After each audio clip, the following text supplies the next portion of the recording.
boys coming through. 괶ᴏᴜ.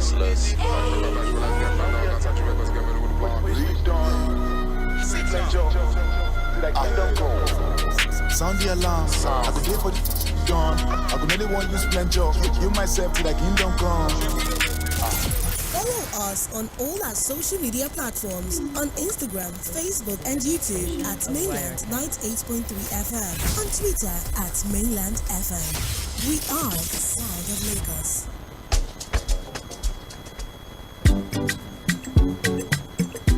Clap the time. Rock the groove. It's music extravaganza, where the beat gets hotter.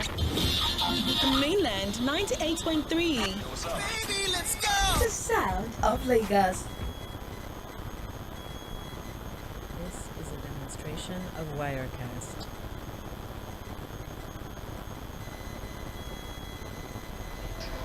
In this budget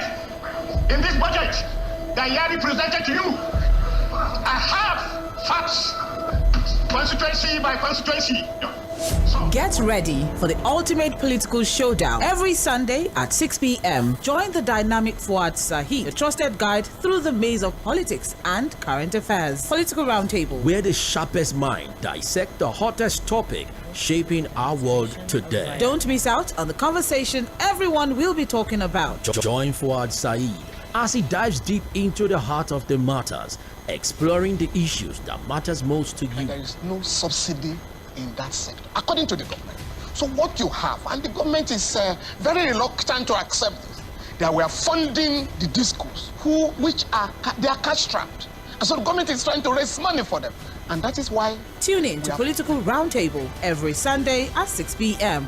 only on Mainland 98.3 FM. Political Roundtable, where politics meets passion. Stay informed, stay engaged. Stay engaged.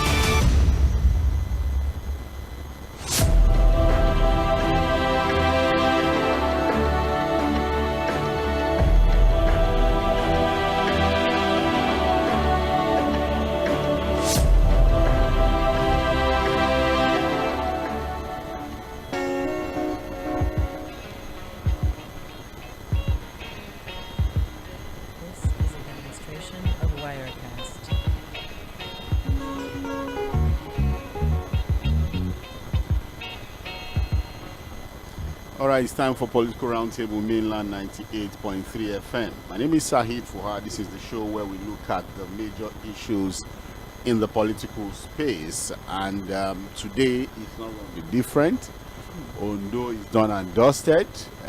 The lucky man.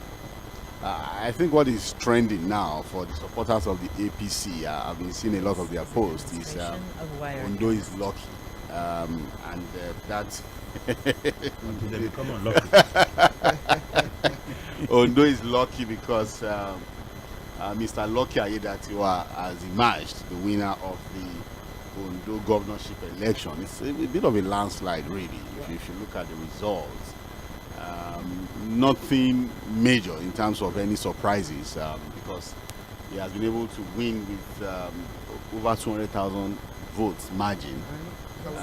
366,781 to the PDP's Agboola Ajayi's 117,845.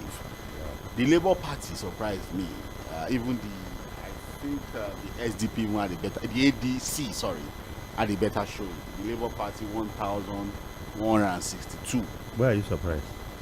The Labour Party was becoming the Labour Party would have to breathe an empty shell. I told you now. So, because, but the ADC I think scored 4,138. But again, I think a beautiful victory really for the APC, with Lucky Aiyedatiwa scoring 366,781 votes as against 117,845 of the PDP. And he also won all the local governments, the 18 local governments in Ondo State. So they always say in the street, 18-0. This is 18-0. So, and that election was declared by the returning officer, Professor Layemi Akinwumi, who is the Vice Chancellor of the Federal University of Lokoja, Kogi State. Yeah. So, I think the people of Ondo State have now been able to affirm, the fact that Lucky Aiyedatiwa is going to rule them again for another 4 years. He came in finishing the term of the late Rotimi Akeredolu. Interesting times, actually. Before the elections, we also had a lot of conversations around the conduct of the elections, the electoral umpire. The PDP kept complaining. The wife of the former governor, Madam Betty Akeredolu, also had some coloration to the entire campaign. She's been tweeting, she's been making a lot of statements, really, but that's not the focus of the conversation today. But civil society organizations that covered the elections have complained about the widespread issues of votes buying. Like we saw in Edo State, we saw again, and we're seeing again in Ondo State. They also talked about the heavy militarization of the entire, election process. Too much of military presence, really, for an election that people had thought was going to be largely peaceful. But again, that's what we have. Ondo State, we have Lucky Aiyedatiwa as the winner. The APC again taking Ondo and Edo State. I've been seeing posts by the chairman of the APC saying that as far as the Southwest is concerned, they are going for Oyo and Osun State so that they can have a complete control of the entire Southwest. How they are going to be able to do that, we'll have to wait to see. But our focus would be the major takeaways. Yes. Is it hard? Well, knowing what you and I know, is it well, hard to take over Oyo and Osun State? Well, I really don't know. I'm just I'm not a politician, so I don't know. But again, we want to see what the response of someone like the governor of Oyo State, who I'm sure is so interested in who becomes his successor, is. We're talking of Mr. ᴏᴏ, how he's going to take this. He was on the campaign trail. Adeleke too was also in Ondo State. Well, most of the governors, PDP governors I heard, are preparing to jump ship. So you think he's going to be one of them? He's been talking tough in recent time, actually, Mr. ᴏᴏ. I think some of his statements have been, that Nigerians have to wake up against the APC. That would be Nigeria versus the APC. The APC. I'm not the APC of Ahmad Sanko, MC of the Party of Nigeria that is supported for presidential election. Well, for Mr. ᴏᴏ, really, I think we just have to wait to see where he's headed. We have to look at the direction he's going. He's not headed anywhere. He's a confused man. Listen, he's trying to play on the intelligence of Nigerians. That's Mr. ᴏᴏ now. Yes, I mean he's like a bat, not a bird, not a proper animal. And he believes that Nigerians should know that he's playing the politics of interest. Otherwise, I mean, how would you work against a party in the presidential election? Work for yourself, won in the state, and you don't expect that the party that has the president will one day come after you. People just forget about history. Let's go back to 2003. Yeah, when PDP Obasanjo cut a deal with the Southwest governors, yes, and that don't worry, we will let you retain your position, but I want to win, so that this whole talk about I was rejected by my people will end. Banking on and the electorate to be sophisticated to the point of going cast a vote for Obasanjo and then cast a vote for the opposition party. What happened? All of them were swept out except Lagos State. Didn't sign the deal. I think got the memo and decided to refuse to sign. So and that was what saved him. Let him be playing with fire there.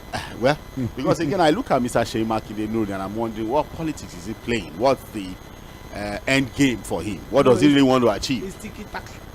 It's everywhere. It's tiki-taka. Everywhere he goes. Like they say in the street, is just put leg on the two sides. Yes, now you be able to know. But I just know that some of them, what they don't know is this: the day you leave that particular position, that is where you are going to know you are nobody. I'm telling you that, and that's the reason why they always struggle. That even if they leave in one position, they want to be in another position. They just want to remain within the political space. We want to see what Oyo State will really, Oyo State residents and voters, what they are going to do. But it's just like in Nigeria now, it's like poverty has been weaponized to the extent that we don't even dictate anything. How vulnerable is Osun State, right? Let me tell you what will happen in Oyo State. Okay. The best ᴏᴏ will get from Oyo State is to secure a Senate seat And win that for himself. The APC is going to send in the current Minister of Power, Adelabu. You know, he wants to, of course, or Tᴡɪᴛᴛᴇʀ or somebody, and they are going to sweep Seyimakinde out of the state. They won't let him bring in a successor. So don't you think he could even sweep his territorial ambition? Well, they might just leave that to him. In view of the fact that in 2023 he was a good boy. But what about people projecting that it could be the PDP candidate, presidential candidate in 2027? If it becomes the PDP presidential candidate, of course, which I've heard that the northern political elements are thinking that if you don't put the position in the southwest, you are going to get the Yorubas aggrieved that by saying that, oh, your son did 2 terms and you won't allow out. Minus me. Minus me. But if you then give it I'm not aggrieved about anything. If you give it to Seyimakinde, you know, but look, and I think that the North, you see, don't forget that we are dealing with human beings here who have feelings. You think that an average northerner will forget so soon the road that Seyimakinde, Wike, Otom, Ikpeazu, and this guy, Gulugulu, the former governor of Enugu State. Iguanyi. And that's why nobody is caring about Otom anymore. Even in Benue, where he was governor for 8 years, it belongs to the footnote of politics. There was a former governor. One press release in this year. Then you go to Enugu, nobody talks about Iguanyi. Abia. Ikpeazu is out of the radar. And let me tell you, even for Wike, if it's not that the fact that he's FCT minister with a lot of financial muscles to fight in River State, and the federal might behind it, would also become footnote. So the only person today amongst them, among the governors then, the G5 is only Seyimakinde, because he's still a governor. He's the only one. And you see, as we get closer to 2027, you will see that there was a falling out between Seyimakinde and Wike.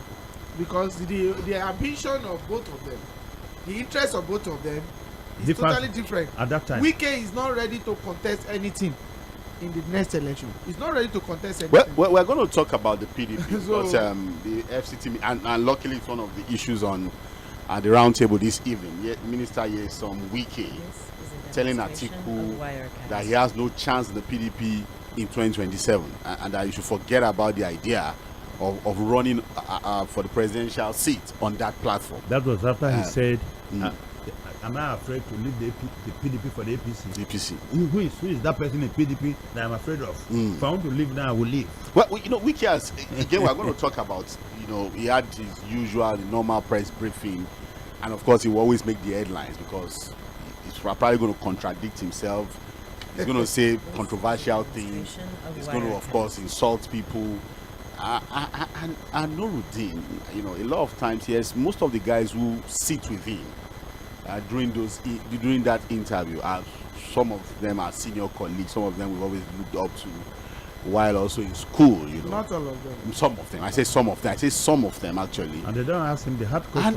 And I feel like I'm not going to be on the seat with this on Wike regular unless we agree that there was a briefing before the interview that okay, you don't go beyond this, because a lot of times you seem clearly contradicting himself. A lot of times half truth, white lies, and it doesn't give room for follow-up questions. That's what I'm saying, that unless there's a briefing that look, you can't go beyond this point. Another thing again is that there are some certain names that are constant. In that in all his interviews, even the last 2 years he used as a governor in River State, is the same set of people you discover, and that's the reason why you see that it's the same pattern. One of the hacks of interviewing skill in journalism is asking the bomb, easy the rapport, and follow-up questions. So by the time you now see Wike not allowing journalists to ask him do follow-up questions, and he dodged the difficult question, and the one that I want to, even there are some certain things you say that is checking it is untrue, that a journalist have to make sure that what you said is untrue and ask a follow-up question. He doesn't allow that. To me, it's a publicity. No, what has happened is that a lot of times I look at those interviews. Yes, the difficult economic situation has made strong men to fold easily. And what we see here is that it's basically an advertisement for Wike. It's a publicity. That's why we know it's a publicity stunt, really. It's not a press conference. Or a proper interview, a media interview. He dictates the terms. The terms, yeah. He talks when he wants to talk. He says what he wants to say, and then he shuts you down when he wants to shut you down. See interviewer, they will now become a respondent. They will be looking at it like this. In fact, one of them was sleeping during that particular interview, and I just shake my head. When you say it's a one-way thing, it's just from the other side. Oh, well, we're going to look at what Wike is telling Alhaji Atiku Abubakar, really, and also probably talk about the fact that is it time for Alhaji Atiku Abubakar to forget any presidential ambition, understand that look, it may not just happen for him. Atiku is 75. Yes. 75, 76. In 2027, Atiku is likely going to be about 78. Now, again, we come down to how Nigerians view things. A lot of Nigerians were urging Trump to run at 78. When Trump is going to be sworn in, he'll be the oldest person to occupy that office in the 245 years of but it looks fit. Well, I mean, I don't think that anybody set a race between Atiku and Trump, and Atiku lost. The fact is that once you get to that age, you begin to lose a few steps. You know, of course, yes. And people, of course, have access to different kind of health facilities, multivitamins, and all kind of things. So you and then nature too can but what I think is this: I think this issue of about Atiku not running should be a personal decision. But if I were to advise him as a person, does he help the cause of the opposition? No, I think that he needs to understand by now that maybe destiny says his highest position in life is vice president, and just accept, because I think he ran about 3-4 times. I think it was the 4th time he won. He won, yes. But what I would think that given the situation on ground, and Atiku running is going to further divide the opposition. Votes buying every military presence as INEC declares Aiyedatiwa winner, and then what are the major takeaways from that particular election? Presidential appointment. Seek Vice President Kashim Shettima's forgiveness. Yes. Senator Ndume is telling Daniel Bwala over initial Muslim ticket criticism. And so we're going to ask ourselves, what are the political moral issues around the way he has been, inconsistent with his position? Daniel a registered member of APC. Oh, really? He was a television member. I don't think he picked the card of the party. So he may not even still be a registered member of the party. Even the PDP, I don't think he picked the party. Even the way the guy operates. So he's just floating. No, the way the guy operates, he operates as a person that is available for everybody. Like a consultant for character. Don't be waiting for morals. Morals. He's not for that. Another thing again is sorry, go finish. And another thing again is this: if you look at, I told you that personally, yes, within him and his mind, yes, as a person, that I will say something, that I will never do this, or I will say something, then second day or second year I'll come and say something contradicts what you have said before. How am I going to face people? But somebody like Bwala, I think that thing doesn't even move him. Okay, so this is, let me provide a background. Daniel Bwala is a skilled salesman. No loyalty. The first person, it was ᴏᴜ who but he wanted to be paid.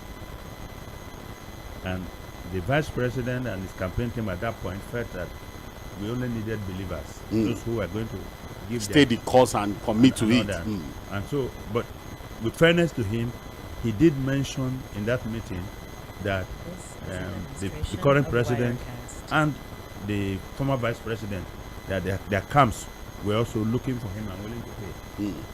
And then the next thing we saw him, he ended up in the camp of the current president, and his immediate assignment was to take on the vice president.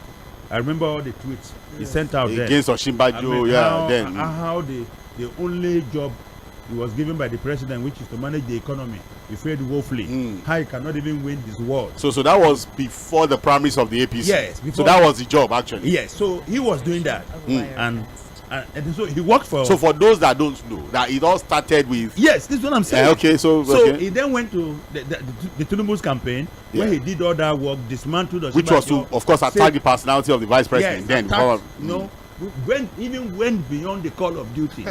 And then Tinubu picked the ticket of the party, and he was still working for. But then he sounded an alarm, which some said was preparatory for him to move to Atiku. Because at that time, being an insider, he knew that the campaign was actually going to pick a Muslim ticket. So he came out and sounded an alarm that as a minority from the north, given the progress we have made in the country in terms of balancing religion and ethnicity, that it would be unwise for Tinubu to pick a Muslim ticket. And that would be a deal breaker for him. If that happens. And when that happened, before even that happened, he started meeting with Atiku in London. So as soon as that happened, it became an excuse for him to join Atiku. Very easy for him to move. When he joined Atiku, you saw how he took down Tinubu. In fact, in one of the tweets, he said, even if you give Tinubu 30 years, he will not do anything. He will not do anything. Nothing will change. Then he also said that the man claimed to have built Lagos. He said, let me tell you, Lagos was already built by the federal government. Lagos was a colony. Everything that he claimed, the only thing he did was to collect tax and take 30% of the tax. That's all. And that even after the election, that Tinubu had been sworn in, and Atiku went to the tribunal, when he comes on TV, he will tell you, the man didn't win even in Lagos that they said he lost to Obi, he didn't score what they said. We have the full results and all that. And then all of a sudden, he found himself back to the camp, and now he's the biggest defender of that camp, saying that, you know, he's done so well, he's taking on corruption, he's doing everything. So you have people like him all over the world. You saw during the Iraq war, even when Baghdad was falling. Yes. That minister was he saying, look, everything is intact, I mean, we're doing well. These are skilled workers. When you see him, he's performing.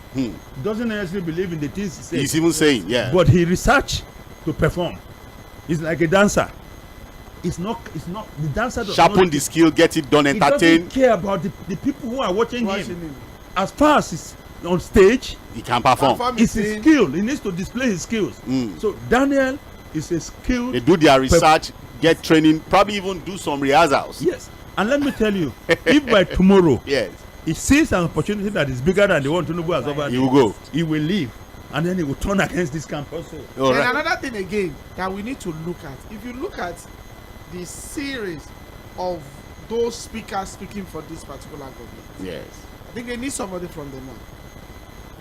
Well, but a minority from the north. They have one Abdulaziz before. We are going to look at the list those ones are, because we are talking about frontliners, and with the way Bwala has presented himself, if you look at his CV in terms of being a motivational speaker, you know, at times what you say as a motivational speaker, it's not about what is ideal, it's not about what you or what you even believe, it's what you want your clients to listen are giving you to do, is what you are going to but there are people, Mr. Curtis, on why the president needs Bwala. We're going to, he needs him. Look, people are saying that, look, you know, since our friend left, our jury, Bayo Onanuga stepped in, and there are people who think that, look, Bayo is more of a fine writer. He is good with his writing skills. Of course, you can't fault it. He's able to put things together, string words together.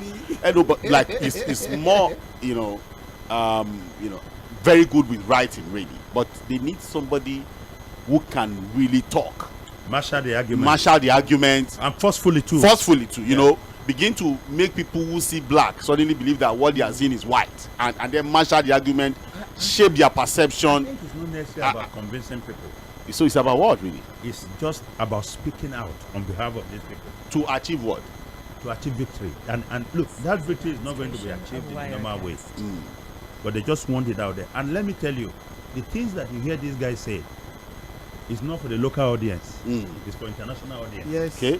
Shape perception, global perception too. Global perception. For instance, let me give you an example. You heard this guy argue that the president is the worst manager of human resources, that he practices monarchical democracy in Lagos, and said that in his 2 terms in Lagos, he impeached 3 deputy governors. But you are hearing the same guy now saying that the president is the best manager of human beings. You understand what I'm saying? Now, it's not that those who are hearing do not understand or do not know the reality So they are not targeting those people. They are targeting foreign audience who do not know. We don't have the background of some of these things. Yeah. So that any result of an election that comes out of Nigeria can be justified. Based on that. It's for the same purpose that politicians go behind to give money to poor indigent people to now say they are the one buying forms for them because they have performed so well. They bought forms for me. Yes, you have Okada riders, rice farmers to go and present farmers. Rice farmers, to go and present forms to a multi-billionaire just because he's done so well and he's so popular. It's not for the local people. We saw it with Emefiele. Where anchor borrowers loan people, the rice farmers, could not pay back their loan. Those people but they that put money. But I also hope that you have noticed that apart from Daniel Bwala, it looks like the next appointee that the government is looking for is doing Okupe. Yeah, he's been doing his. No, he's been doing the Kurukere too. We'll be seeing the movement. The last one he said that Obi and Atiku couldn't have done better, couldn't have done anything different. That was the DG of the campaign of the Labour Party. And what? You should know him now. You know him. I don't know him. I only know him as a politician, as I think a former medical doctor. Yeah, but you know him. Even a doctor that has never performed surgery, you know. But one thing that is there is this: doing Okupe. To be fair. What has happened? What has suddenly changed? Egbon is broke. I don't know, but we can't be too sure.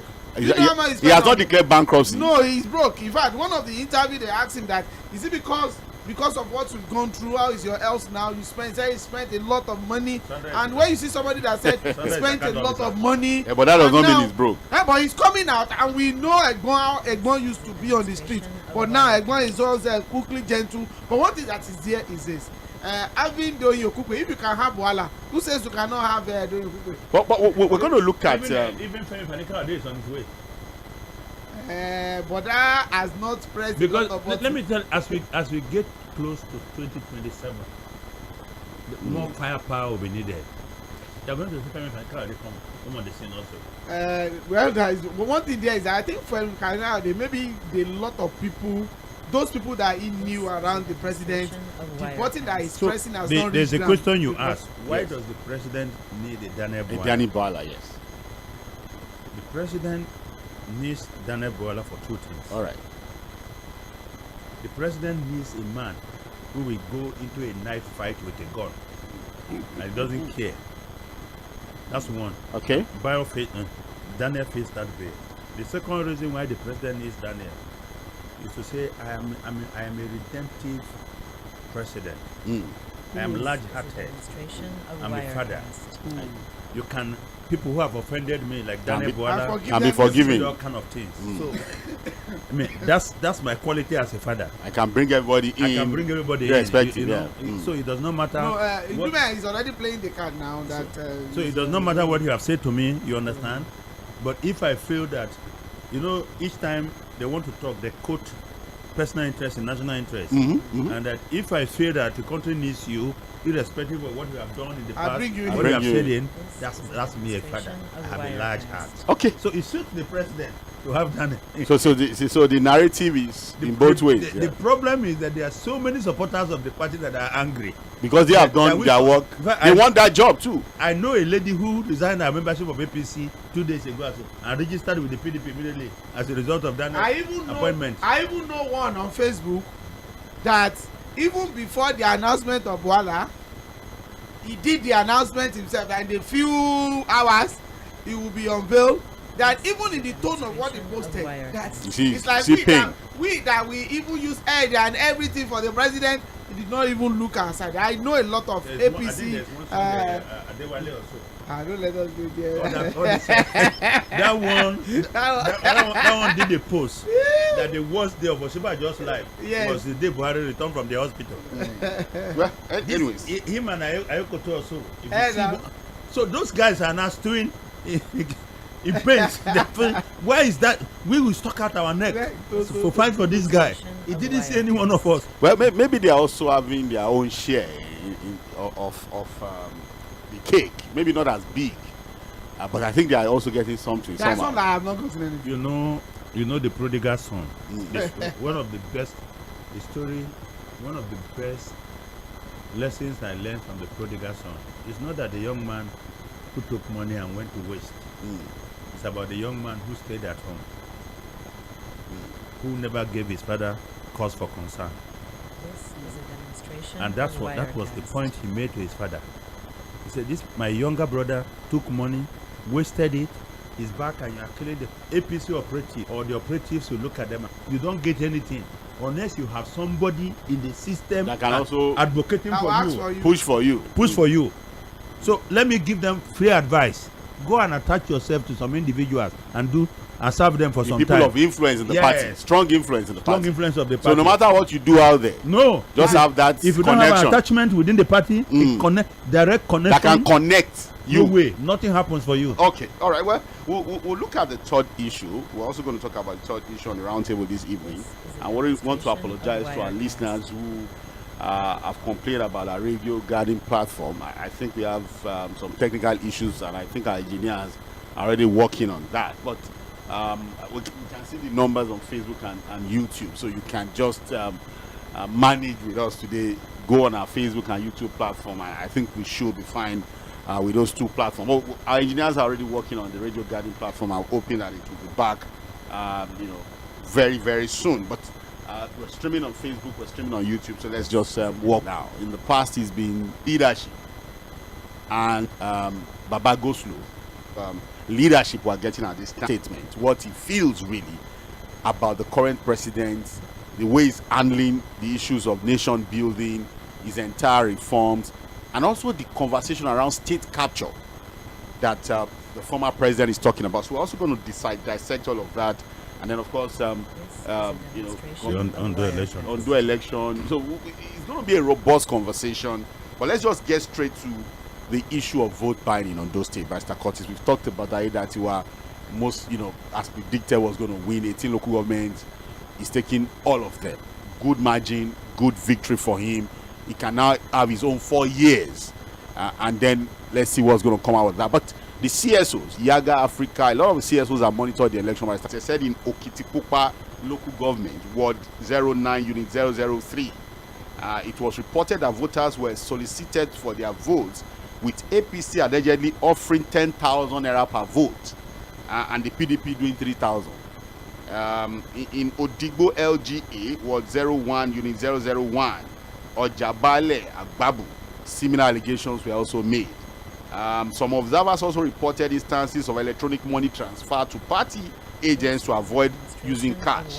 In SLDO, Ward 07, Unit 013, there was also allegations of the APC offering 5,000, the PDP doing 3,000. I saw we also saw videos of people trying to capture people who are trying to buy people's votes, giving them money. So, as predicted, it happened again. Vote buying. Well, is that the norm now for us, really? I think it's the norm now, and the fact is that it cuts across party lines.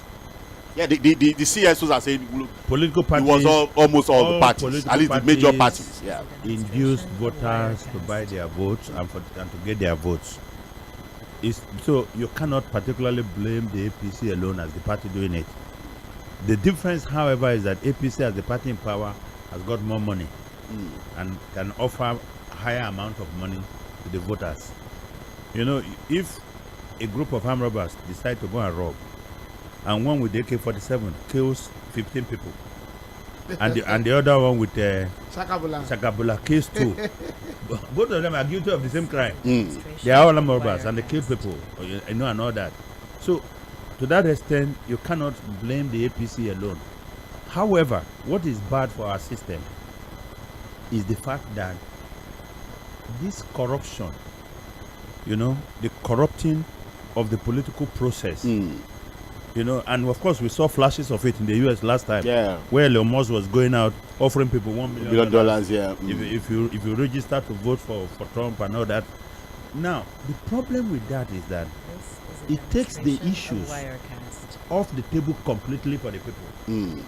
It removes character of the contestants from the table. What matters is how much they are able to bring and give to the people for their votes. Okay? And someone said to me that does it really matter what the people do once they have made up their mind? because it is their choice to decide on whom they want to vote for. And the reason for which they are doing that cannot be questioned. And the only reason I said, and my answer was simple, the only reason why we question that behavior is that it's against our law. The vote is a civic act. It should not be criminalized. And when you offer people bribes, okay, whether it is for vote or for favor, it's a crime in Nigeria. That is why it is a crime. And it's so unfortunate that politicians have come to believe in this country that without giving people money to buy their vote, you cannot win elections. And this is why the flip side of it is that the people will never get anything useful from their government. Because when people go into government, they know that all they need to do is to steal, loot public resources. And then you can always buy the votes. And they just wait for the election.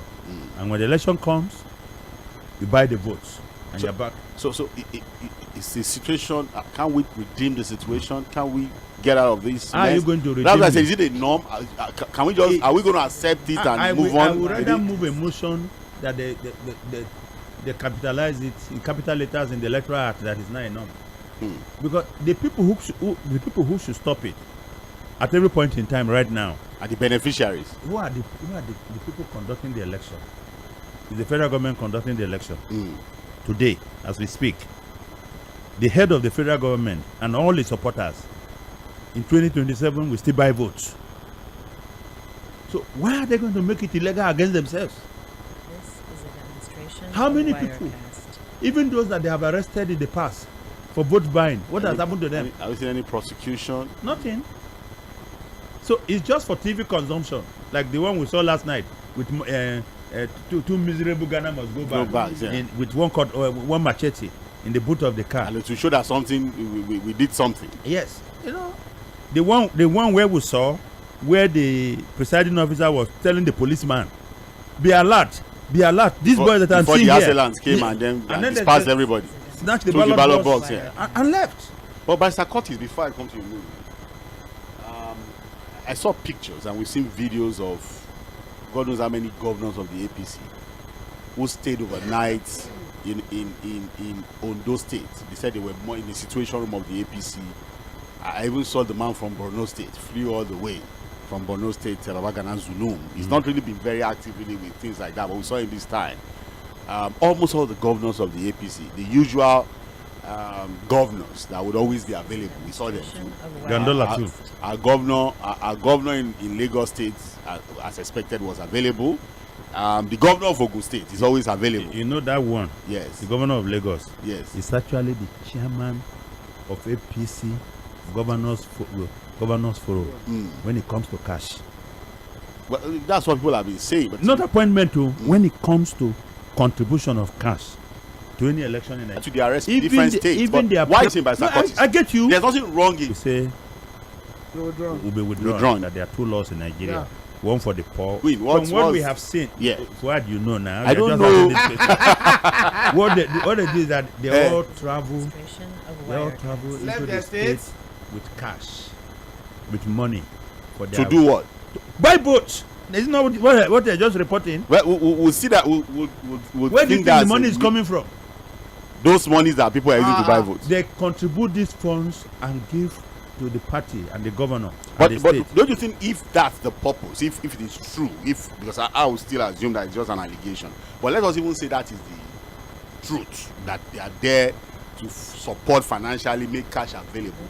But don't you think they could have still done that by remaining in their state, using the machinery of the party in the state? Why stay back? Why stay back? It's an overkill. My people in Benue say that the eye is sharper than knife. Well, wait, take your eye, go see the way that money that you carry there, the way they are going to spend it. Yes. So you can't even trust the structure of the party in the state. No. And really, sometimes we've even heard that some governors have been assigned certain local governments. When they go, they say, "Look, this is your own. Yeah, this is your own local government. 1, 2, 3 is your own." But they are not. Are they moving around on election day? When would they move around? What stops them from moving around? But that's a violation of the Electoral Act. Go arrest them now. They have immunity. So, well,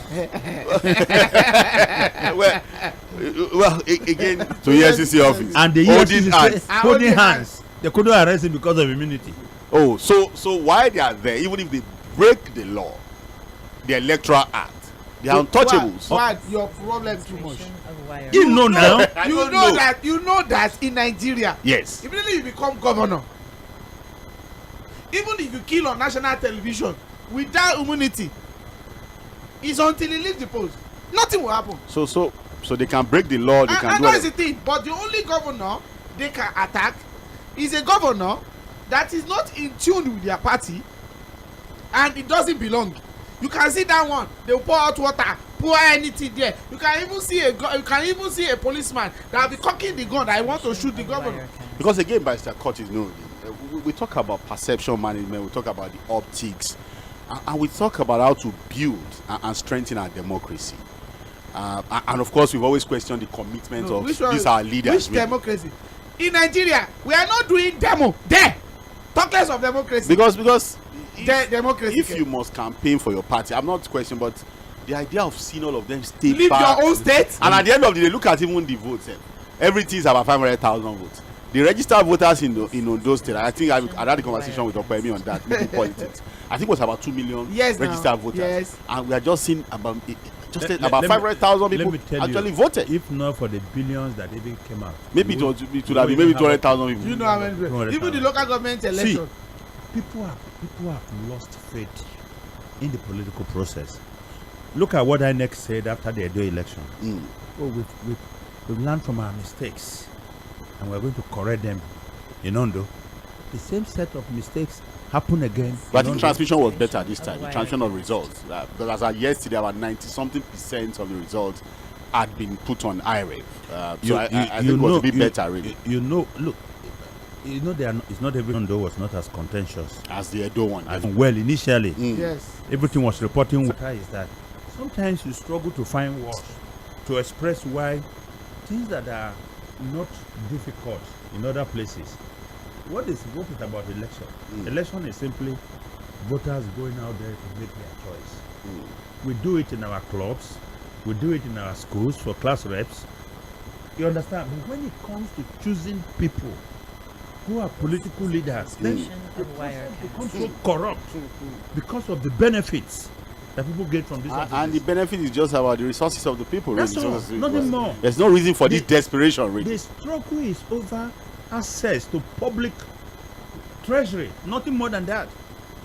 And for people to become too important, or even bigger than the system and the institutions. It's all about driving in a convoy. You travel to other parts of the world, you see very effective and highly functional system. People who govern this system. And when you see them move around, you don't see all the fanfare, the display, just do their the job. Madness. You just see British Prime Minister going to the office, a Jaguar, an Outrider in the front, and another vehicle behind. And it's okay. And he goes to his office. His job. And people say, oh, you want to compare Britain and Nigeria? Let me tell you, politicians have also been killed in the United Kingdom in the past. Yes. So it's not only in Nigeria.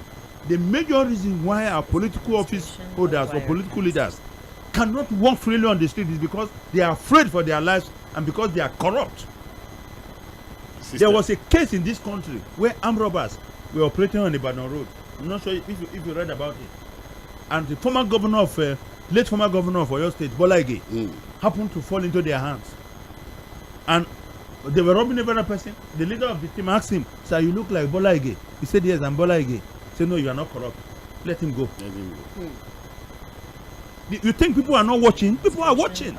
The only reason why they need to protect themselves against the same people that they ran to when they were looking for votes is because of what they are doing. Let's talk about the PDP, Barrister Curtis. Ondo again. We've seen a very poor showing from the PDP, just like we also saw in Edo State. Yes, I think we heard that Governor Adeleke was there to also show some form of support. I'm not sure if Shemakide was also there to support Mr. Bwala, the candidate of the PDP. But the kind of strength, even though we've said it may be a bit unnecessary and just an overkill, we didn't see that from the PDP governors. If probably we had seen the governor of Taraba State, the governor of Plateau State. Even their chairman. Bala Mohammed. Why didn't they? What's happening to the PDP? Why didn't they go to Ondo State at least to give Mr. Bwala some reasonable support? One thing there is one, when you have a discussion of Wirecast, it affects all the parts of the body. Currently now, PDP is not one, lot of division, and there is no way it's not going to affect a lot of things. Then another thing again is this: with the templates being used in that election, number one is money for money. Hey, why didn't they go there with their own money? And how many state governors compared to that one is one. Then another thing again is this: I think the candidate of Agbola, the candidate himself, the Mr. candidate Agbola of Jai, doesn't really marshal a lot of political giants even within the state. You discover that when Jegede, that lawyer, the former candidate, the last candidate of the PDP, contesting again even Akeredolu, upon all the power, federal might and all that, you could see decent showing, at least in some major local government. But in a situation in which that you have this kind of then another thing again, 18-0. Then another thing again is that there are some people in that PDP, even in Ondo State, that were not happy the way Agbola took the ticket, and they have decided that no, we are not going to leave the party, but on the day of election we are going to just sit down and be looking and really reflected. Then another thing again is this: lucky Aiyedatiwa, I told some certain people today that since President Bola Ahmed Tinubu have become president, any sitting governor in APC going for second term, it's going to be very difficult to defeat the governor. Because one, they do rally round the governors that are contesting for second before. But this one is well coordinated and a lot of funds on ground. That one is one. And don't forget, with the level of poverty, it's going to be very easy. You will not be wondering if you are talking about the price of rice, the price of whatever that is supposed to count against APC in Ondo State. Why is it not counting against them? That upon the level of hardship in the land, how come they are still winning? They will continue. They will continue to win. The issues are no more important because the immediate cash. And that is the thing, that Nigerians will not even come. After all, they will even steal everything. Let me collect what I'm going to collect. Even if they cook soup today and forget tomorrow, they will. And that's the reason why the way it's going now, if this template continue like this, only if those governors in the opposition in their own state seeking for like the one of maybe the other elections, if they can match their money for money, and the governor himself, either from PDP or any other party, has performed to some certain level and can match them with money for money, boys for boys, upon what happened in Ondo, you think that for Lucky Aiyedatiwa to be the sitting governor, how come we are still having stashing ballot boxes all around? And that is the thing.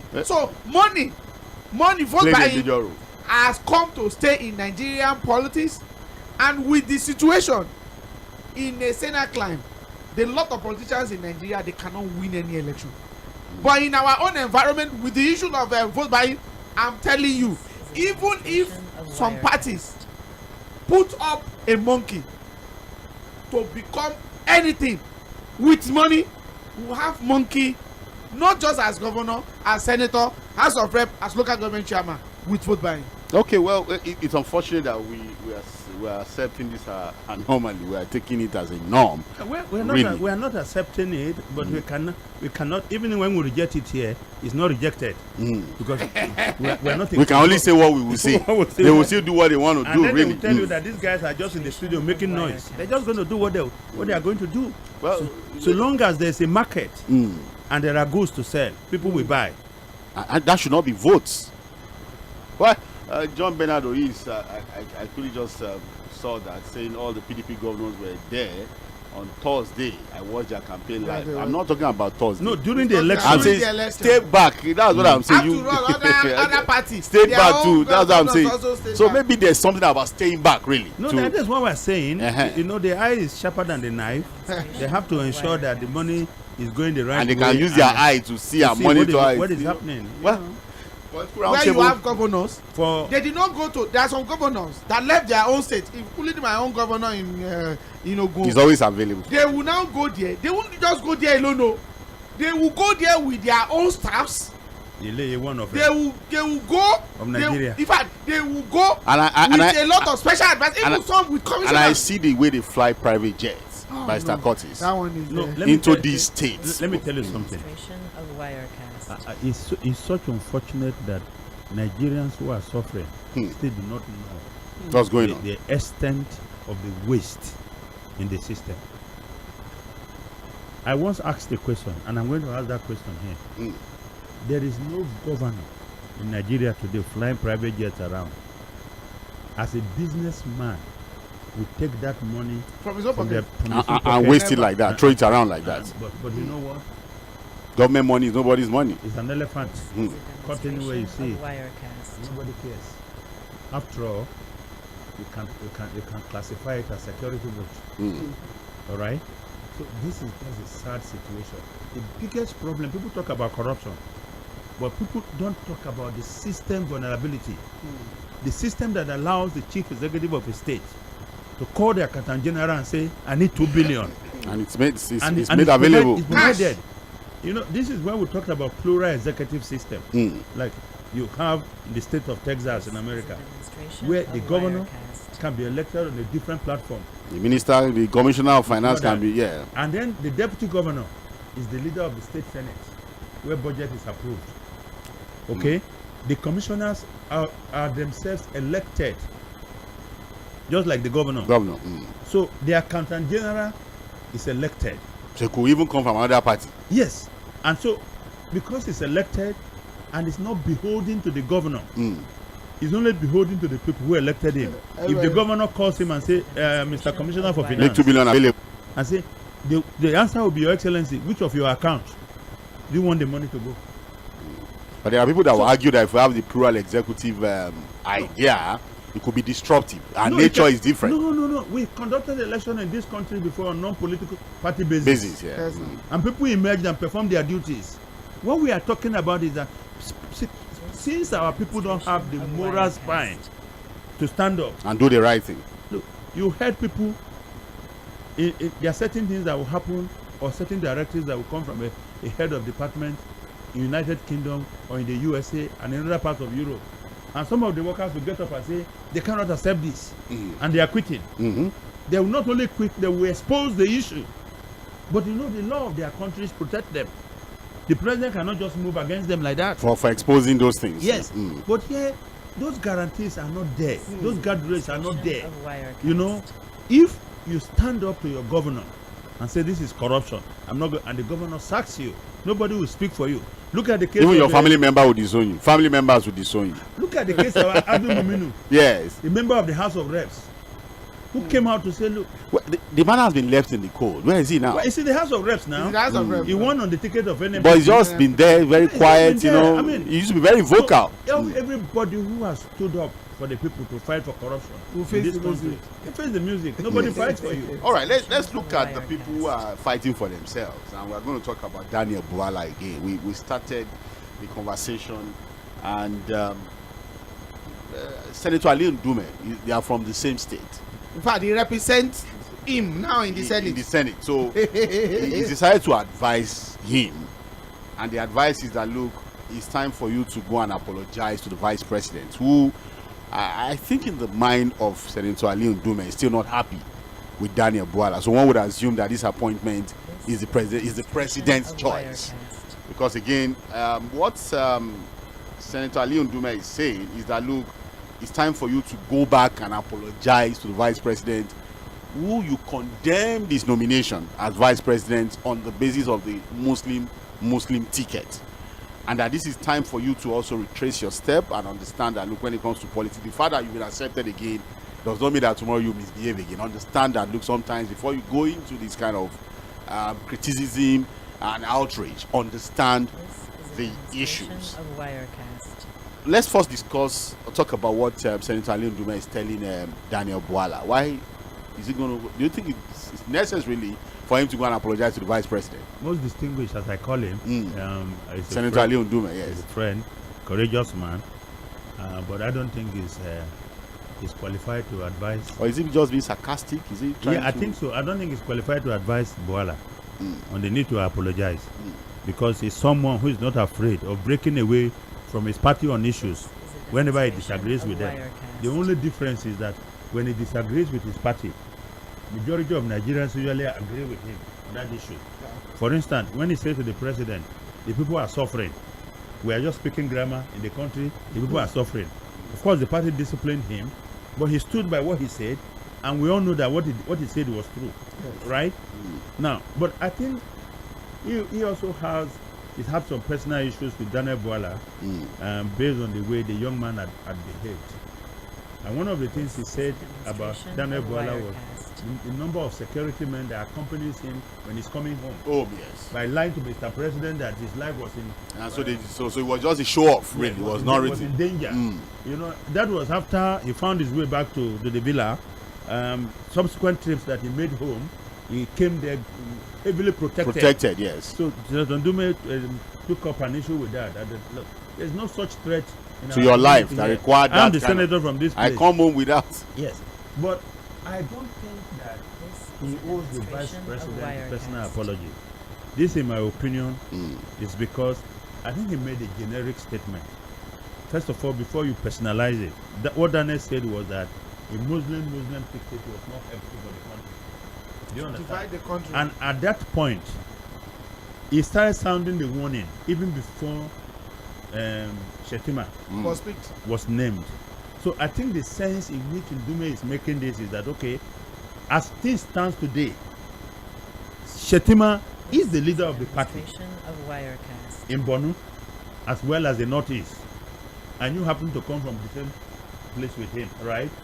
Now, if the principle you fought against had not succeeded, you will not have the same man as vice president today, and possibly you will not be in the position where you are today. Because to now come back to them. You don't even know, because there are speculations about who walked him back to the villa.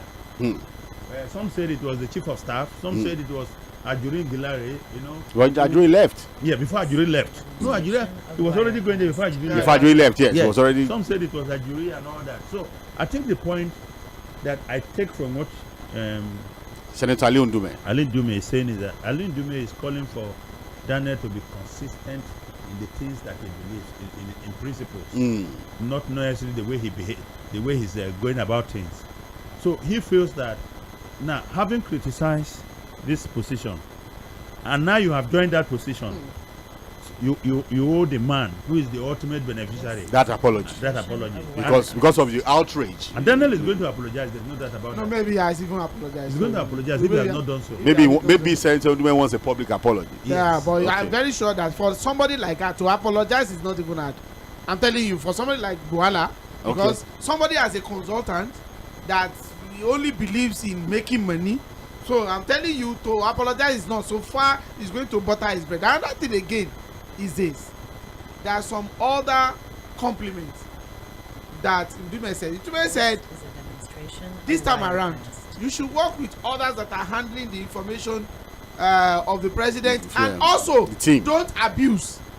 Look, one thing there is, I do tell people, when you want to do analysis or you want to defend a particular client, with your research, with what you've known, with your thinking, with your ideology and information available to you, do you need to even abuse people? And that particular one is what Bwala should hold very, very well. You can defend your president, you can defend the president of the country, you can defend your client, because in this case, president is a client of Bwala. So you can defend your client very well without insulting anybody, and you drive your home to point. No matter what you want to talk about Ngilare, he may be saying some certain things that are not factual. You may be saying some certain things, you may not agree with him, But he doesn't insult compared to the one. Yeah, I think he's a fine gentleman, really. He's not really that. Right? Yeah, Ajuri, yes. Yeah, Ajuri marshals his fat and then emotionally is contained. And I think he's not completely different also from the current Minister of Information, who is also very. No, you can't compare. You see a lot of decorum around him, really. The current Minister of Information. He's a honorable man. He's a decent man. Very decent man. He's a man who believes that he can do the job. Without going into these rough battles, I mean. All right, let's look at the media team of the president. It's very important that we also talk about it. Again, we're looking at why this number of people. What could be the reason, really? There are people who say, look, it's just about desperation. This is not the best of times, really, when it comes to public perception, as the ratings of the current president when it comes to public ratings and all of that. So he needed this number of people to help with information management and continue to sell his reforms and agenda. Recently, if you remember, Barrister Curtis Nuruddin, Sunday died, the former minister for sports, was also appointed, and his appointment not was, in the villa, seconded to Ministry of Information. But the special advisor to the president on public communications and orientation. Yes, Minister of Information. The one of Bwala is in the presidency. What's the difference? One is inside, one is outside. Doing what? Is telling. That appointment and the designation is very striking and telling. Okay, what does it strike? What does it tell? It tells you that it's not too comfortable with the approach to the job by the Minister of Information. Okay. They need more firepower. And they should remove the man and put him there. Well, they don't want to do that. So what they have done is to create another power hall around him. Around the Minister of Information. Yes. Since he doesn't... You remember the time of Reuben Abati? Yes. When he was working for Jonathan. He was fought by Mrs. Jonathan and others that Reuben was too gentle. And wasn't fighting enough for the man. So they brought in Dᴏɪᴛ for the 괰ᴏᴏᴡ fight. And he did all the 괰ᴏᴏᴡ fight. Yes. So you think for the Ministry of Information, they needed somebody who's going to go into a bit of a dirty fight. Yes. With the people. Someone who will be more confrontational. And you think Sonidare will do that? But he's been there now for how many months? For how many weeks? It's a recent appointment. Sunday had worked for almost 2 decades for the president. So you can't. No one can give character testimony on Sunday Dare to the president that he doesn't know. So he knows what he can do. He knows what he can do. But it's just that the choice of words that is being expected to be able to attack, you will not get it from Sunday Dare. And don't forget, it's a little bit matured compared to the Bwala and others. Do you remember that immediately after the elections? Yes. And the results were being disputed, and the public perception that the outcome was not legitimate. It was the same Sunday Dare, Ajuri Ngilare and Festus Keyamo that went to the United States as ambassador of the president to canvass global support. For that so maybe the president know why he needs him. Sunday has always been there. Okay, there are other people to Mr. Frederick Nwabufor, senior special assistant to the president, public engagement. You know that one. The guy used to write a lot on Frederick Nwabufor. So what public engagement? What's the difference? To engage you, to talk to you. And talk to those ones that you can see on we have Mrs. Linda Nwabua Ahibe, who is also the senior special assistant to the president's strategic communications. Yes. To do strategy. That one is going to be in charge of strategy and do some of PR too. So others are not going to strategize on it. No. This one is basically for strategy. We have Mr. Leo Audu, special assistant to the president, public affairs. Yes. It's different. That's the one that Kanika they used to do for Obasanjo. Public affairs. Yes. So it's different from the talking and information. Do the 괰ᴏᴏᴡ. So we have Bayo Nonuga essay on information and strategy. Okay, that is a guy for writing. But it's their strategy in this one too. What is wrong with too many strategies? Basically to defend the president. So strategies can. I'm sure you know the Barrister Curtis. Tunde Rahman is there. SSA on media. Yes. We have Tokpe Ajayi, we have Otega Ogra, we have Tokpe Ajayi, senior special assistant, media and public affairs. Yes, they divided it among themselves. There's one other Abdulaziz. There's social media, whatever. There's Abdulaziz, SSA print media. They've divided it now. Some people are going to Facebook. And then we have Shegun, that special assistant, social media. Yes, now that one is basically on social media. And we have Nosa Asemota, special assistant, visual communication. Yes, personal photographer. Because don't forget that it's very important that there are some documentaries that we want to do. So automatically that one will handle that picture. Let me tell you Don't you think that? Let me tell you, this is just extremely wasteful. All of this. I think this is for information management. This is the president that is intent clearly on providing jobs for the boy. Job for the boy. And he doesn't care how that impacts negatively on the national economy. Even at a time when the same Mr. President is urging us to calm down, to be patient, that he understands the pains that Nigerians are going through. But then the counter argument from people is that how much are these guys earning? You understand? Compared to what others are stealing. But look, we don't want the two. We don't want a bloated administration. Okay? Just like you now have Minister of Agriculture and Minister of Livestock. That is a department in the Ministry of Agriculture. The question is, it's still a department in the Ministry of Agriculture. So what happens to 괰ᴏ report that this president have also adopted as a model of reforms when it comes to cutting down the cost of government? It's adoption by mind, not in action. If you said you want to follow, because there was a committee that was but if you say set up. Yes, if you know you want to really work on 괰ᴏ report, do you think we are going to be where we are with the number of media heads that but you I talked have to really go check all of this information out. Yes. Let me ask you another question. The Buhari administration, we are told, is not as good as Tinubu's administration. They performed when it comes to what? No, but I want to ask you a question. Yes. When it comes to information management and dissemination, the Buhari administration did the job with fewer hands. Of course, yes. In fact, it was फ़emi and then the other guy, Garba Shehu, majorly. And whether you like it or not, they were effective communicators. So, if you take into consideration their underlines, probably I don't think they had close to even 5 or 10 people managing the information for the government. But compared to this number of people that we have now, can you see any clear advantage right now over what we used to have? And we didn't count the one of the vice president. We are not even talking about those that are domiciled completely for the vice president. I know. So, because again, where does this idea of cutting down the cost of governance come from now? We have not seen the and this is just information management for the presidency. If you know those people that are in charge of trade and investment in Nigeria, we're talking about senior special advisor, senior assistant, special advisor, and there are the other lady also. So by the time you look at it, what it shows is that the 괰ᴏ report you are just joking. is not in the mind of the president. They just say it. Look at the one of Agric. I still call somebody in the Federal Ministry of Agric. Have they removed the Department of Livestock? He said it's still there. In fact, that's a director. He's as a director. And you have a ministry, and you have there's still Department of Livestock, even in Agric, and they still have director. And you still have a Ministry of Livestock separately. Then another one again is that if you look the way this government is even doing, okay, you want to reshuffle the cabinet, fantastic. When you take 5 out, you replace it with 7. Well, let's look at what the former president Olusegun Obasanjo is saying, which is also very important because again, there's no way we talk about nation building and the former president makes a statement and we just shove it aside. It's still Political Roundtable, Mainland 98.3 FM. We have Barrister Curtis Adigba in the studio.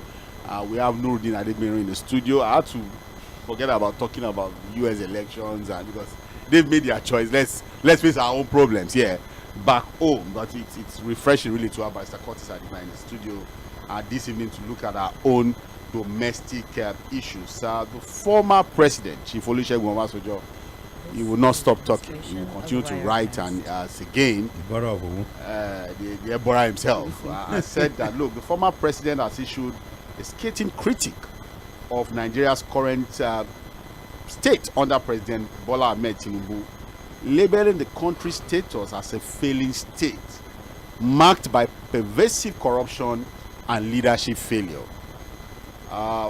Chief Olusegun Obasanjo made these remarks during his keynote address at the Chinua Achebe Leadership Forum held at the Yale University, New Haven, Connecticut, USA. Former President Obasanjo has issued made these remarks during his keynote address at the Yale University, and I just want to pick what the president has said. It's a long read, but let's just take exactly what he had said and look at some of these things. He said leadership failure and state capture. That was the topic he was addressing and he warned that the nation is sinking deeper into insecurity, division, and underdevelopment. He attributed these issues to widespread corruption, mediocrity, and lack of accountability. And according to the former president, the more the immorality and corruption of a nation, the more the nation sinks into chaos, insecurity, conflict, and disunity. The failing state status of Nigeria is confirmed and glaringly indicated for all to see. Still according to the president, he said that, look, he has accused all elites of engaging in state capture. Please, very important for us to take note of that word, state capture. And he said it's a form of corruption where powerful groups manipulate national policies, laws, and resources for personal gain. He highlighted the sale of national assets at undervalued prices and the undue influence of interest groups in shaping Nigeria's economic and political landscape. State capture is one of the most pervasive forms of corruption, Obasanjo explained. I think would have to help me with why he kept repeating the word state capture. What is happening in Nigeria, and according to the former president, right before our very eyes is state capture, where public institutions are subjected to undue influence from vested interests. The former president criticized the intertwining of business and political elites through family ties, lobbying, and vote buying, which he argued prioritizes private gain over public welfare. He warned of the long-term implications on education, healthcare, infrastructure, and economic development. And at some point, he also talked about Baba go slow under the Milocon regime. The only difference between what Obasanjo said here and what you have been saying is that you are not a former president. You have said all these things. You said it here. Look at the opaque nature of the transaction of the loans that the NNPC got for expansion. Remember? Yes. And how the former vice president also spoke about it. How the amount borrowed for a certain period will be water. Without refining a single cubic of oil. You remember the kind of thing that is going on in the country now, where individuals are taking hostage government institutions for personal profiting. And we wonder about this because we've seen it before. This is a movie we've watched before. We say the sequel are usually very, very bad sequels, but people didn't listen. Now, you don't have to agree with Obasanjo, and I have also said in the past that Obasanjo is also part of the problem. Not only him, almost anybody who has governed this country in the past, in whatever position, contributed. So we cannot continue like this by Sarkozy. Yes, I'm coming. But for him to even be contributed, coming out, but you must give him, you must give it to him. The fact that he has the courage to speak out. To speak out, not only now, but always the time. Yeah. Now, I've said before that Obasanjo is a wave maker, and is also a rider on the wave. And Obasanjo can cause his own storm, but he can also ride on the storm. Yeah. Now, what Obasanjo is doing is that Obasanjo is telegraphing specific messages coming from organizations like the IMF. I don't know if you are aware that the IMF has come out to say its reform so far it's not working. Anything. They mentioned countries where reforms are working, but Nigeria was not listed. No, they said it has failed. It has failed, yeah. They use the word that its reform so far it's not getting the desired result. Has failed. Yeah. And the reason why these reforms are failing is because of the capture of state and institutions. Because look at what Baba said. And I think for people who have not, people need to go and read up on what Baba is referring to as state capture. And for sake of emphasis, that look, state capture is one of the most pervasive forms of corruption. Yes. Look, one of the things that Baba did not mention, the coastal road. How do you we talked about the procurement process, the award of the contract. Such a gargantuan project. Without bidding. No bidding. Hi. Even the other one now that they are saying, if you want, the one between Cameroon, is it Badagry Sokoto Road. You have to, you know what to do in 2027. I know that. What? That Badagry Sokoto Road. Yes. Both of us know that road will not start. Do you know that the company that got that job has the son of the president listed on the board? Again, these are the kind of things Chief Obasanjo is saying state capture is one of the most pervasive forms of corruption. Sorry that I keep talking about state capture. Yeah. Because I understand what it means. For people who don't understand. But wait. Fuad. Yes. Let's look at it holistically. Education, health sector, economy, trade and investment, security. Is our state not captured? Baba is saying what is happening in Nigeria right before our very eyes is state capture, where public institutions are subjected to undue influence from vested interests. Again, the former president criticized the intertwining of businesses and political elites through family ties, lobbying and vote buying, which he argued prioritizes private gains over public gains. Let me break it down for you. I think most Nigerians mistake the fact that the elites we have, have their legs in different places, sectors of the Nigerian society, and they think it's normal. We have a large political, we have a large group of elites. We have the religious elites. Yeah. So it's a conspiracy. Yeah, and we have the corporate or economic elite, the business class. These are the fronts of the political elites. And then for moral standards and for prayers and for blessings. And diversionary purposes too. Yes, we have the religious elites who tell you to go and pray. And you see, just go and continue to pray. And you notice something, that if a political leader is celebrating birthday, all these three classes of elite all these are there. The collaborators who if come. A religious one is the one doing they all go there. All of them. There's no dividing. And the people that are missing are the people they are conspiring against. And in those gardens. You also see that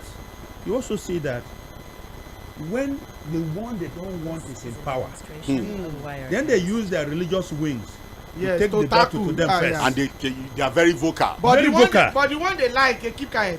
Who is that reasonable human being that can tell me that he lived in Nigeria under Buhari and is living in Nigeria under Tinubu? Meanwhile, these people were everywhere making noise when Buhari was president. To buttress your point, and I think we need to discuss this still on this issue of appointments. Yes. During the Buhari government, a lot of our religious leaders were very vocal about his clannishness, his manner of appointments. It was lopsided. Barrister Curtis. But they are all quiet now. I can tell you, and this is a fact, if we do a list of all the appointments under this administration, it is times 10 lopsided than what we had under Buhari. Yes. But those guys that complained then are quiet. Why? You know why? The current leader believes in the philosophy of whatever money cannot solve, more money will solve it. And I'm not saying he's bribing them, but he probably is doing much more for them. Because you see, and so they are happy. Because listen, today, I'm a Christian, so let me talk from the perspective of Christians. You're a Muslim, so you know better than that. It is more difficult for members of the churches to give offering and pay tithes today. It's tough. Compared to under Buhari. Living under Buhari has become nostalgic. Because of today's reality. Because of today's reality. To the point that Buhari has now become a hero in the eyes of so many people. A friend was telling me he's a good man. Thank you. In fact, I saw someone saying... You remember the prayer you had before the last election? That we said we should not have a recourse to say Buhari's government did very well. And let me tell you one thing, to buttress what you said. From the Islamic point of view, thank God I'm a Muslim. And I'm not just a Muslim, I'm a practicing Muslim. There are some clerics, Islamic clerics. Sunni, Sunna, Sumama, Qadiriya, Dambaliya, all their names. I still recall that they mash up in protest. Yes. They are the same Islamic cleric that is telling us that according to Sunnah of Prophet Muhammad sallallahu alaihi wasallam, you cannot embark on public protest against the government because we cannot try to protest against the government because it's against the Sunnah of Prophet Muhammad. Where did they leave the Sunnah of Prophet Muhammad doing that? But then now, and even Jonathan's time, people are even crying now as we speak. That people are even crying. You see, people cannot eat, and we have not seen those Islamic clerics. They won't speak. Even if they cannot speak, at least out of the money they are getting, they can still give food stuff to the members to really show. Because I remember that when you go to the economy, you see how national assets have been cheaply sold to their business front. That's what the former president is saying. I'm telling you that Obasanjo knows what he's saying. He's talking about state capture. Yes. You know, you now have, look, processes have been abandoned. Assets have been undervalued. Yes. And look, to be fair, this is not the first time. We saw how the former vice president Atiku was undervalued. And even the issue of national assets too, Obasanjo cannot be exonerated. Yes, yes. No, we have said a lot of the state assets. It's part of the problem that we are facing now. It's part of the problem. But for him to speak out and be speaking out. You know, the problem with leadership in Nigeria is that every new leader doubles down to the rabbit hole. so makes the other one a hero. Yeah, and then use so that, and then try to use the failure of the other one as justification for his own failure. Look, the reason why we change government from time to time is that we're looking at for a different set of eyes who can do things better. Come and solve the problem. The difference. Look, you remember? I think I wrote something in the course of the week. Our kids go to school in the U.S., in Canada, and all over Europe, and they beat their counterparts from these countries in their classrooms. Yes. But some Harvard professors did a study of how kids who came from Africa did very well in their classes, performed well, went back home to their countries, and compared them to the kids that they were brighter than, who also went back to their countries. And they found out that why those ones in America, in Canada, and Europe kept shining and doing well, shining and building up a more progressive society, doing things for them. The ones from Africa were all captured by corruption. And so they just went back into, If you go to Nigeria today, you see some people who attended MIT, Massachusetts Institute of Technology, people who went to University of Pennsylvania, Yale and go, Harvard. And they have no contribution to the government because the system that we have built is the system that hates people of integrity. They can't even function in this system. Let me tell you, the bad thing about this country is that mentally, the people have been prepared to accept the worst of us. To continue to rule the best of us. When you say to them, this man, the way Nigeria is, it's only an agboro like this person that can go. No, that is this kind of person that can handle you. This person is not there, he's too gentle. You don't want this type of agboro. The person went, so that's where we are. It's a dysfunctional society, dysfunctional system. Fuad, do you know that now? LAUTECH release the prices, the tuition for the school. The LAUTECH, that when they are even having crisis as a school, a reasonable Nigeria will not go to that school. Now, LAUTECH wants to be collecting 400,000 naira. And don't forget, you know, it started from the federal schools, where every management of federal tertiary institution have to go and look for money and increase their tuitions. Now, don't forget that the hope of the poor people is in most of these schools. In most of the federal schools. Now, where did you think the poor people will go? Because the federal schools are expensive. I saw the LAUTECH news that their tuition is now 400,000. Do you know that? That's just tuition. Do you know that currently now as I speak, I'm talking about those ones in 100 level now. It is economical for you to send your kids to Kwara State University than send it to University of Ilorin, because University of Ilorin is more expensive than Kwasu. So a federal school is now getting more expensive. It's more expensive. More than the state. Where do we want our poor people to go? Our poor kids to go? The question that we should ask ourselves, and I've been asking this question. This government has been in power for 19 months, going to 2 years now. Can you identify one area that they have excelled? Well, Nuri Badu, I don't know whether we have that soundbite. Where you say nobody dares at Tinubu and succeed, and that the reforms. But the man is 100% correct. He dared Tinubu and he got captured. Nubad himself. Okay, maybe that's what he's saying. Yes. Look, don't forget that this man stood before the National Assembly in the Senate. Yes. And mentioned 5 governors as the most corrupt in the country. Yes. He mentioned Akume. Yes. He mentioned Akume is working with him now. Yes. He mentioned Tinubu. He mentioned Yerima of Zamfara. He mentioned WG=Soᴍ of Abia. So the man is speaking from personal experience that you don't cross this man and survive it. Did he survive it? No, he did not. He didn't survive. So he has been captured. I want, because again he was at the customs the CG Customs conference. I've just told you the background now. That is correct.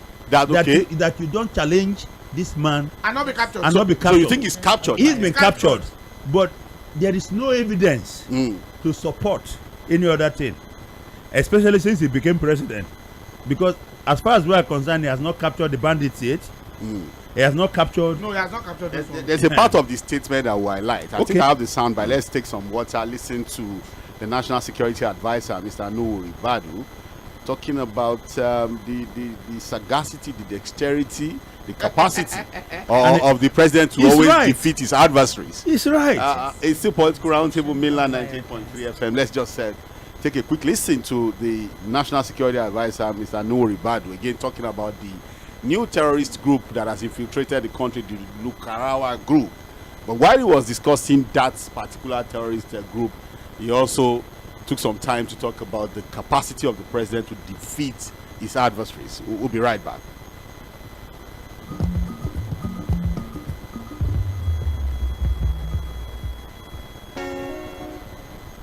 One, and we are beginning to see the gains, what we call Tinubu gains. Hundreds of bandits are killed today, every day. Tinubu gains. You move everywhere in our own country today, free of fear. Tinubu gains. Things are changing. These so-called Lakura or whatever you call them, they are making a mistake. Nobody ever dares Tinubu and win. Nobody. This is a demonstration of wirecast. They have come at a wrong time. Nobody has ever defeated Tinubu. And you are going to be defeated. And we'll kick you out of Nigeria. This is a Nigeria of 2024. And this is a Nigeria where I can assure you the critics will be quiet. One after the other. Things will change in our country. And it's already changing. This is a demonstration of wirecast. Apart from his personal experience of being captured, I want to be made quiet by Tinubu. My prayer, and that is the prayer of every Nigerian, as someone who is critical of his poor performance in this country, I want Tinubu to perform so well that I will be put to shame. Yes. And I want to what will be the indices that will make you keep quiet? No. See, we all know what a progressive society is. Yes. We all know, nobody is asking to be given a Maybach or a Bugatti or a bulletproof what did they Escalade. Call it? Escalade. What we know. Listen, the countries that our people pack up, sell the little things that they have and go to. What are they going to look for there? Security of lives and property. Let's have that. Basic access to health. Let's have that. That if you work very hard and you earn your money, you can gain your head. Yeah. Decent housing, access to food. Do you understand? Basic transportation. These are things. School, education for your children to be able to go to school. These are what makes up progressive societies. Yeah. When we begin to see that, I want to take all the shame on behalf of other Nigerians. I want Tinubu to turn things around so much that I will be afraid, I will be ashamed of my own name. Are we impatient? So I'm waiting for. No, you can't be impatient. He was elected to a term of 4 years. Yes. 2 years, he almost gone. But everybody is talking about Tinubu gains. He's saying there are gains already. Why he's talking about Tinubu gains, he's not talking about Tinubu pains. They don't say. They say there's no pain. There's no T-pain. No, they say it's temporary pain. Okay, so let's say Tinubu's temporary gain. Well, but for me, no, he's already seeing gains because in the soundbite you heard him saying that look, people are even moving around, freely without fear. For there are two set of people. Abuja, where he lives, people cannot enter vehicle now. You see young girls enter vehicles. The next thing you see that body drop somewhere. People are scared to enter vehicles in Abuja township where Ribadu lives. Then another thing again is that in Nigeria there are two types of people in Nigeria. Those people that listen to the pains of people, and those people who don't. Look, what we want, so that the gains that he's talking about, we want to see it. for me, in reality, not I want to see a situation in which many Nigerians will be able to afford to feed themselves. I want to see a situation where the poor Nigerians can go to federal schools comfortably. Even in school, why don't so, state school? Then another thing again, we want a situation in which health, hospitals, UCH Ibadan. They say 17 days without power by narcotics. Another thing, it has now, it's not becoming a glorious health center for the same UCH that they are bringing people from abroad. So we want to see a situation in which all our tertiary hospitals is well equipped and can even competing very well. Another thing is economy. Look, if economy of this country is so good, I can tell you Nigeria is a better place to live. But Mr. Curtis, when are we going to move from the era of promises, campaigns, and hope to reality? If Tinubu had kept Nigeria where he met it, it would have been better. They say we are going towards bankruptcy. This is what they have look from 1999 up until now. That's what we are hearing. That look, we're heading towards bankruptcy. Anybody who takes over power said Nigeria is near bankruptcy. But as soon as they get into power, they start buying a lot of things, and there's no bankruptcy. Listen to me. All these are political talks. Nigeria was not in any danger of economic bankruptcy. But they have to make this excuse, prepare a ground for their failure. I'm telling you, and I'm not talking about Tinubu alone. From Shagari, what was the justification given by Buhari and Co. when they took over government from Shagari in 1983? Bankruptcy. They said Nigeria, in fact, the speech that the coup leader gave them. Yes. He said that our hospitals have become like health clinics. You understand? Has anything changed from that? When they finished and they handed over to another administration, Babangida started the social adjustment program. It was the same excuse he gave. After Babangida, when Shoneko, bankruptcy, Obasanjo, bankruptcy. It's up in bankruptcy. And they still have money to spend upon bankruptcy. And in the midst of that bankruptcy, government spending is not reducing. A country that is going bankrupt, look at the amount of money they are sharing to the states and to the federal government. And look at the kinds of appointments. What have they done? What have bloated large. What have they done with those funds? The president boasted about, he said, I have made more money for you governors. I've shared more money to you. All right? Yes, and which is true. Because they tax the poor. Squeeze the poor to give to themselves. The question is, what have they done with it? You know, when people talk about saying this whole idea about putting some people to shame, they don't know that the essence of the election that President Tinubu won is to to perform in such a manner that anyone who doubted him at all, who doubted his will now begin to believe and trust him. Will begin to believe and trust him. Not to even cast more doubts. Yes, so when they talk all the time and they say, oh, a time is coming, all of you will be put to shame, they are indirectly acknowledging that right now they are failing. But we'll get things done. You understand? And they may never get things done because it looks like they have even forgotten or they don't know why they were voted for in the first place. They don't even know what getting things done is. They don't know what it is, what it looks like. Because a national security advisor who is saying that Nigerians are now moving around freely without any fear. I have just told you now that in Abuja, the man lives in an alternative world. In Abuja, where he resides as national security advisor to the government, young people cannot freely move around the town in taxis. Fuad, do you know that now? We're going to open the phone line. You know now, before. Yes. We know the lot of sex workers all around before and whatever. Do you know now that particular profession? Is it a profession? It's not a profession, no. Really? Because now it's in secondary school, it's in tertiary institution. It's actually very bad. Even in every houses, to the extent that there are some certain part of every state now, where you go to eatery, when you go to a mall, they have every designation area that you are going to see. Gone are the days that we said Allen in Lagos here. Did you know Allen that? Is empty. Do you know now that in front of religious centers on Sundays, on Fridays, It's unfortunate, really. Well, we need to open I need to let you know that in Holland, prostitution is legalized. But not because of poverty. No. Or is it poverty? And you can build cubicles in front of your house and display yourself like you're displaying where.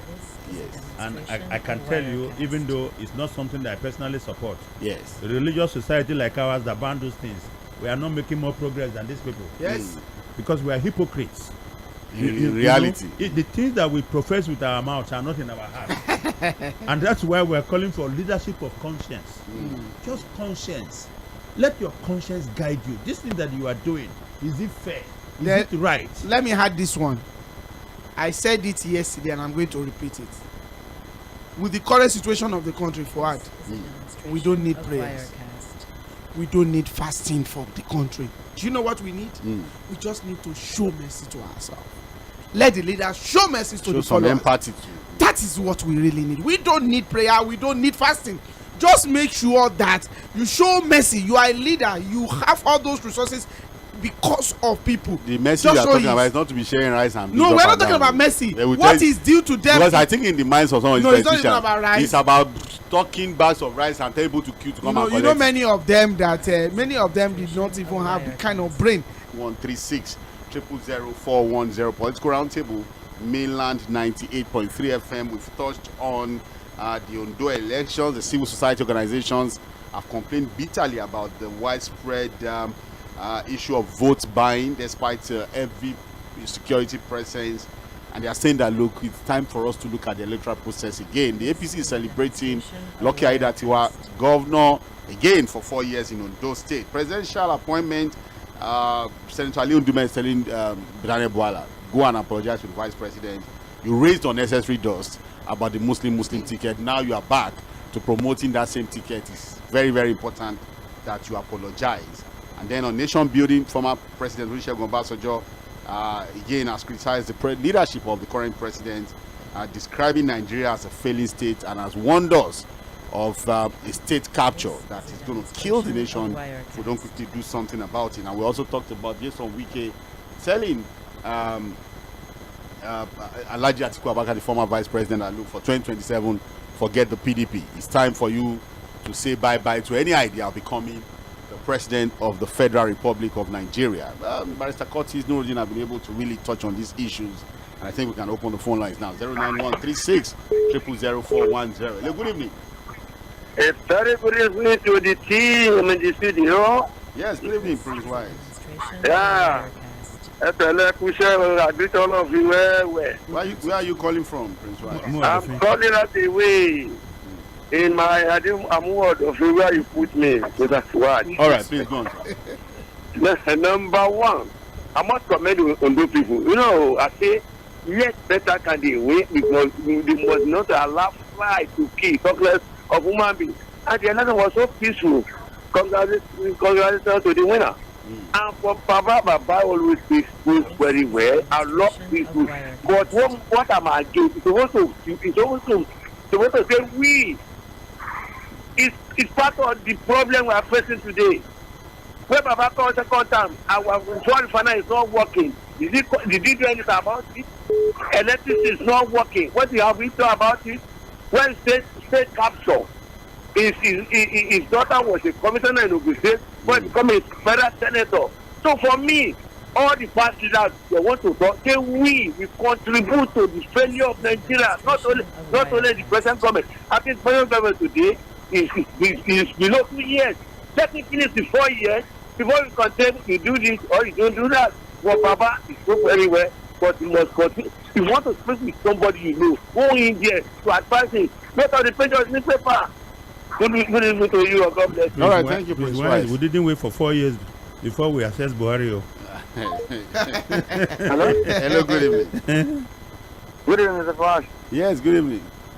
You have Mr. Desmond on the line. All right. Been a while, Mr. Desmond. I will be there with you. Okay, where are you calling from this evening?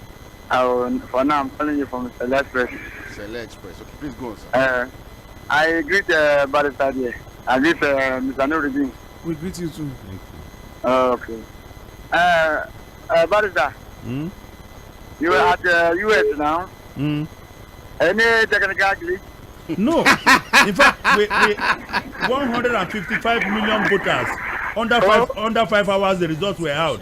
Okay. Somebody count 25 million people. Almost getting to 1 week. Yes, 5, and you know, say for America, now where they conduct the election, they announce and they know they can't go give any INEC. You know, when we conduct from polling units, we will take it up. We collate from ward. You go to state collation. Then somebody will now fly from the state to Abuja, and then they will now be using torchlight to read the figures. And then you now begin to see professor struggling with numbers. So our own different. The way we do our own different. You understand? All right, thank you. 09136. No, Barrister, look at the entire process. Yeah. You vote, they count. From there, network are the one announcing results. And so we can project this. But this idea of flying results from states to Abuja. From ward to local government. From local government to state collation. And then from state collation to Abuja. Now, we'll not fly. We'll not be waiting for the results. Hello, good evening. Hello, good evening. Yeah, good evening. Hello, good evening. Good evening, we are with you. Hello, good evening. Good evening, we can hear you. Yes, I am Mr. Francis from Satellite Town. Yes, Mr. Francis, please go on. I beg you. We're struggling to hear Mr. Francis. You can call us. You can call again. Just call back. Please. The line is bad. Really. I really wanted to listen to. Hello, good evening, sir. Yes, good evening. My name is Ralph, calling from Satellite Town. Yes, Mr. Ralph. Honestly, what Obasanjo said is the right thing. In fact, for the fact I've been there and coming here to say it gives me more courage for him to say it. How many past presidents have ever said what he said?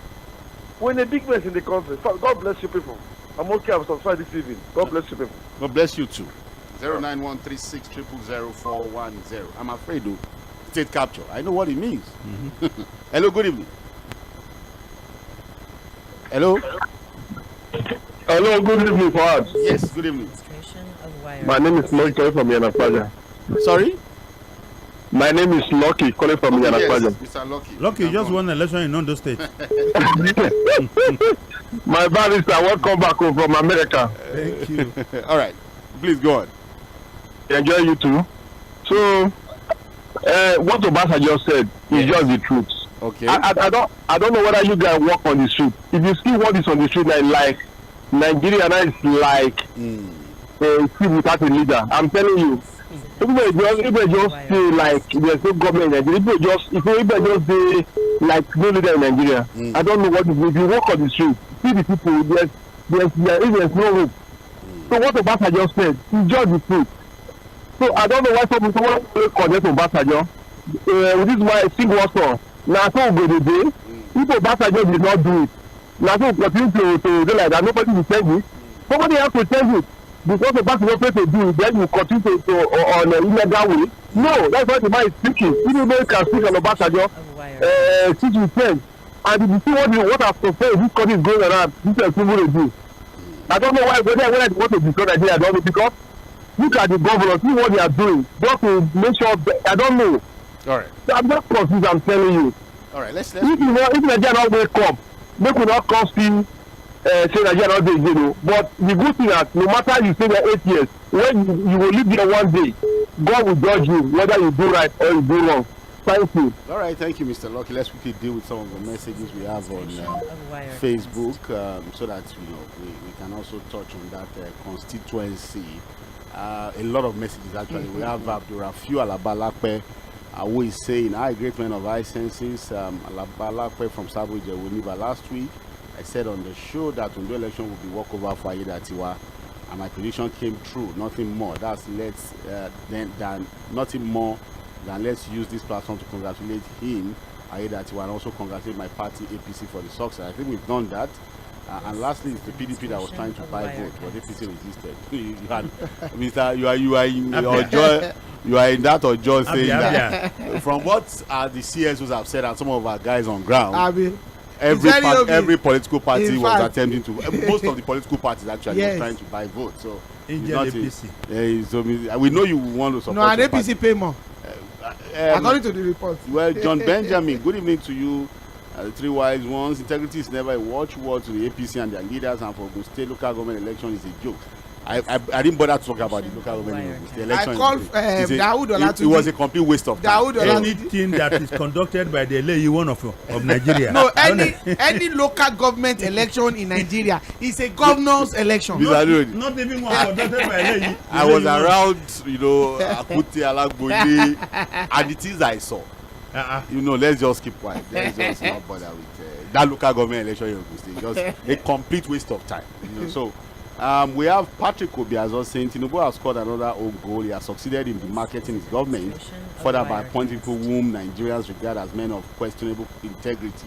How can Bwala communicate positively with Nigerians who don't regard him as anything? I'm sure there are Nigerians who believe in him too. So, but just like by your non-legal panelists, please, okay. Then the reality is that you can continue to insult us for not reading your message, but I think you should quietly educate yourself enough to understand there are things that we can't say on radio or read. No matter how bitter, you are not even more bitter than some of us. But we said, look, this is a public platform. You are not. Let him be careful so that it doesn't become cancer in his body. We told you. And that is one of our. But you come here insulting that they are not reading your message. We begged you. We've tried to reorientate you to say, look, put your words in the form. Mr. Dada, please, there are ways if you are listening. I really don't think you want to listen. There are ways you can communicate your message without breaking any rules. We are guided by rules here. It's not a beer parlor conversation. Yeah. But please do it in such a decent manner. That somebody who is reading it can read it. Please. He always has a point, but we've told him to please. I think he has his own way, but your way cannot be our way because we are guided by rules here. Thank you. We have Ralphie War AGK saying, see governors in a state where election is being conducted is normal and intimidation to the voters. We've touched on that. So Prince Dan prays, saying Tinubu administration is a definition of a beautiful mansion with no furniture, empty promises. I think he received the Indian Prime Minister today. Modi. Good evening. All the PDP governors were there on Thursday. We said that, look, we're just talking about people staying back. Why they are not going to vote really, why they have to stay back in the state. Basil Chika is saying off-cycle Guber election is gradually becoming like local government election in Nigeria, where the party in power muzzle it all. Ondo has gone like its Edo counterpart, and we're looking forward to Anambra 2025. Secondly, Tinubu traveled to Brazil after offering GÇON to prime India Prime Minister Modi. I think this is not what we bargained for. He should sit back at least for a month and reason with the martyrs in this harsh economy. That's what he's traveling tomorrow. He can be president from anywhere. They told you. Okay, so we should can govern. In fact, he can govern from anywhere. All right, good evening, Mr. Fouad, another guest in the studio. On the issue of vote buying, we need to find a last solution to stop it. I don't know how the solution will come. Festus Ologun is saying the much awaited and highly expected electoral reforms are here already. 괰ᴏʀᴏᴡ. President Tinubu's reforms are yielding results. You know the 괰ᴏᴏᴡ and he cooks soup. Almost see rapid development. Warning, your resilience can't take you further. Stop. Okay, Tofumi is saying I'm worried the APC might win the 2027 election considering their strong performance in recent polls, off-cycle elections, with governors often delivering their states to their preferred candidates. I'm concerned about the potential outcome. Can anything be done to change this trajectory? Christopher Effiong is saying, greeting to all the wise men in the studio, Mainland FM. For Daniel Bwala today in Nigerian political space, we have many of Daniel Bwala. Most of all the politicians are like palm oil trees. They don't even have faces talking of it. That they characters had been characterizing the betrayers of some kind. Okay. Legal, societal, and institutional reforms. Here are some strategies. It's a long one. I'll just take the key points. Strengthening legal frameworks, improving electoral transparency, economic empowerment, political party. Those are the key points, but a long explanation of those things for people who are interested in what I want to look at the name again, Sunday Ojaoba has to say about how to reform the entire electoral process. They know what to do to make elections credible. They just don't want to do it because it's not to their advantage. And they are benefiting from the war with the process. We have James Nwachi saying, good evening, distinguished gentlemen in the studio. Mr. Nurudin highlighted some factors that might have made Governor Aiyedatiwa to have won, and he talked about how difficult it will be for any sitting governor in the APC seeking re-election to lose under President Tinubu and financial watchers. But my question is, what is it? Financial inducement of voters that gave Aiyedatiwa the victory, or what INEC officials might have done on the ground? We don't know, really. Is one. You know, there is a magic change of attitude in Nigeria towards politicians who have money. Yes. I know some individuals who hated Lucky so much when he was deputy governor that he wanted to act for Akeredolu when he was sick. And no, they said there were the people plotting his impeachment. But Barrister, all those politicians that were against him, they are now in the party now. They are still in the party, all of them. Let me tell you, Jimoh Ibrahim, Akinteriwa, there was an article written by some people justifying why he should be elected governor, and they mentioned all kind of roads. So they sent it to a man from Ondo State who is from Owo. And these articles were written by people who were the top enemies of Lucky. But now they've changed. So how did he win them to his side? Maybe performance. Which performance? So they listed out. Look, they listed out so many things that he has done. You know, the man sent one sentence to them. He said, "This man accomplished all this in this short time. What did Akeredolu do then?" He got no response from any one of them. Well, we'll wait to see. He has 4 years now. In Nigeria, a dog becomes an elephant overnight once he has power. Where you have the cookie jar. Power and the money to give. We have Festus Ologun saying, "Barrister, I love you for your honesty. I want to plead with you to please stop reminding us emphatically of the failure of the past. You should please lay emphasis on how to change our current world situation. God bless you, Father, my brother." Let him tell him that I said the reason why they put a windscreen in the front and another one at the back and the mirror pointing to the back while you are going forward is so that you know where you are coming from. What they are leaving behind. Okay. So because they will guide you for the future. We have Kaodelon on the same. Barrister, President Bola Ahmed Tinubu is impatient about a weakness to meet the needs and wants of Nigerians, and he who is impatient with weakness will be effective in leadership. The situation we are today is just that Tinubu cannot get Nigeria set now because he is not giving have the head and method to apply for. All he knows about is to ask you all to be patient. May God give him the strength to do what is right for all of us. And then to Mr. Wasiu Lawal, who I don't think he understands what he's doing. He just keeps sending what I call irresponsible message. I will not dignify you with reading any of the nonsensical things you are sending. The reality that some of you decide to just live in your own personal illusion and delusion, and we're not going to help you. You can only help yourself. God help you. Aworinde Maria is saying Atiku should know that it's best for him to retire from politics, having the vice president of Nigeria. I don't know. The psychologist thinks he will be 78 by 2027, and maybe he should just say, it's a personal decision, and if he doesn't make that decision, Nigerians will make the decision for him. Okay, that's politics. All right, we have William Oluwatosin Feisheton, who is saying, "Good evening, wise men. On the appointment of Daniel Bwala by Tinubu's government, I'm not surprised. The case of any government in power, like Barrister Adiba always say, our politicians are same of the same. It's all about where he can feather his nest. Okay, we have to run with these messages. Ogube Samson Akoni is saying, good show, fine analysis, always on point. Clip it up, Mainland FM, my best radio station. Thank you, Ogube.